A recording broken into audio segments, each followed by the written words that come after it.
Or Northwestern State junior wide receiver slash quarterback slash football player Kareame Cotton as the Demons get ready for Saturday's game at Southeastern. And Kareem, let's delve back into your NSU career so far. Do you, in a good way, feel like a man without a home? You've been a quarterback, you've been a receiver, now you're back to being both. I mean, as long as I'm playing football, it doesn't really make any difference to me. I just like playing football. So if you had a choice, I mean, if they said, Kareem, you got to pick one position, what would it be and why? Quarterback, I just feel like I'm more comfortable with quarterback because I've been playing it like my whole life. Really never really played receiver until I came here. So when the first time you moved from quarterback to receiver, how was it different from moving again this year? It seemed like you were really. Did you feel more comfortable the second time around? Yeah, I feel like second time around, yeah, it was a little easier because I've done it. So I was skeptical, but I mean, I still understood what I was supposed to do. So I mean, it's all right, I guess. All right, let's go back to maybe your freshman year or your time as a quarterback before playing receiver, and we'll go back to the play against Lamar, the 21-yard run. I think you spun out of one tackle, stiff-armed somebody else. Yeah. Did that physical nature come from playing a little bit of receiver and blocking downfield, or is that just always been who you've been as a football player? That's always who I've been as a football player. Back in high school, I've had plenty of runs like that, stiff-arming guys, making people look silly out there. It's just something I do when I play football, I guess. So you're one of those guys that invites contact. Yeah, I run you over if that's what you want. I mean, it don't really matter to me. So.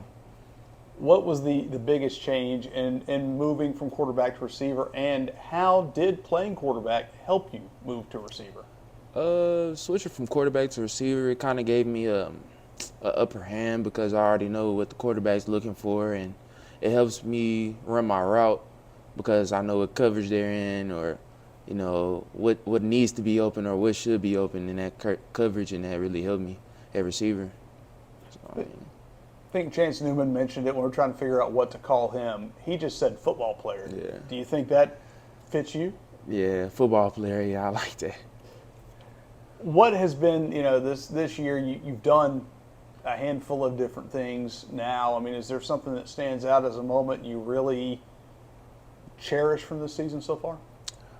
Just going back on that Tulsa game, just getting in, playing my first college reps, and then getting the ball. It was just, I had to take in the moment because first college snap and really first snap of playing football in like 4 years since the last high school game. So it was just taking it all in.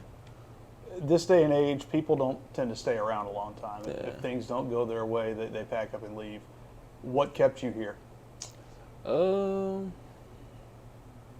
I mean, I have a girlfriend down here, so like that played a big role, but also just knowing God always has a way, and if stars are just always gonna shine, come to the light. So I just waited my time. Have you been a patient? Are you a patient person? Again, 4 years really between meaningful snaps. That can drive some people crazy if they're not patient. Yeah, I'm patient, I guess. I mean, I'm still here, so I got to be patient. So. Looking ahead to Saturday's game down at Southeastern, this team has played some pretty good games on the road. You played pretty well at SEMO. You played pretty well down at Nichols. Is it a bunker mentality when you go on the road that it's just this team against everybody else? I really don't know. I mean, sometimes, just I don't really know. Let's look at them in particular. I mean, what do you for this team to take that next step? You've had a week off. You got to maybe heal some bumps and bruises. Yeah. What's it going to take for this team to be successful Saturday? Just everybody doing their part. Like, say the defense go out there, get a 3 and out, we have to sustain the drive and go down and score, get a field goal or a touchdown. And then when we go down and get a 3 and out, the defense got to have our backs, and it just got to go from there. We just got to piggyback off each other to get that win. Complimentary football. Yeah, complimentary football, yeah. All right, Kareem, thanks for your time.